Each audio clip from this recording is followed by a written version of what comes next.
ಬೆಲೆ ಏರಿಕೆಯನ್ನ ವಿರೋಧಿಸಿ ಪಾಕ್ ಆಕ್ರಮಿತ ಕಾಶ್ಮೀರದಲ್ಲಿ ಹೋರಾಟವನ್ನ ಮಾಡಲಾಗಿದೆ.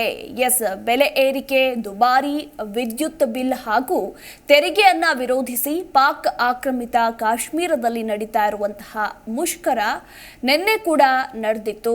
ಇನ್ನು ಉದ್ವಿಗ್ನ ಪರಿಸ್ಥಿತಿ ಕೂಡ ನಿರ್ಮಾಣವಾಗಿದೆ. ಪರಿಸ್ಥಿತಿಯನ್ನ ನಿಯಂತ್ರಿಸುವ ಕ್ರಮವಾಗಿ ಪಾಕಿಸ್ತಾನ ಸರ್ಕಾರವು ಒಟ್ಟು 2,300 ಕೋಟಿ ಮೊತ್ತವನ್ನ ಈ ವಲಯಕ್ಕಾಗಿ ಹಂಚಿಕೆ ಮಾಡಿದೆ ಎನ್ನಲಾಗಿದೆ.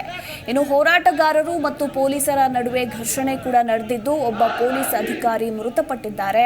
ಇನ್ನು ಹಣದುಬ್ಬರ, ಬೆಲೆ ಏರಿಕೆ ವಿರೋಧಿಸಿ ಶುಕ್ರವಾರದಿಂದ ಪೂರ್ಣ ಬಂದ್ ಆಚರಿಸಲಾಗ್ತಾ ಇದ್ದು ಜನಜೀವನ ಬಹುತೇಕ ಸ್ಥಗಿತವಾಗಿದೆ.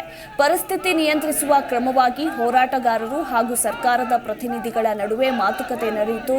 ಇದರ ಹಿಂದೆಯೇ ಪಾಕ್ ಪ್ರಧಾನಿ ಶಹಬಾಜ್ ಶರೀಫ್ ಅವರು ಈ ವಲಯದಲ್ಲಿ ಪರಿಹಾರ ಕ್ರಮಗಳಿಗಾಗಿ ಹಣ ಬಿಡುಗಡೆ ಮಾಡಿದ್ರು.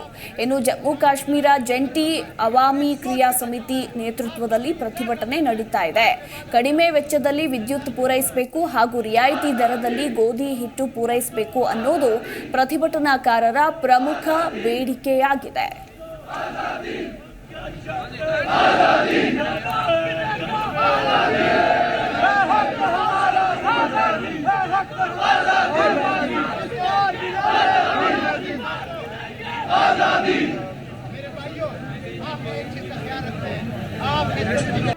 ಜಿ ಕನ್ನಡ ನ್ಯೂಸ್ ಈಗ ನಿಮ್ಮ ಮನೆಯಲ್ಲೇ ನೋಡಿ.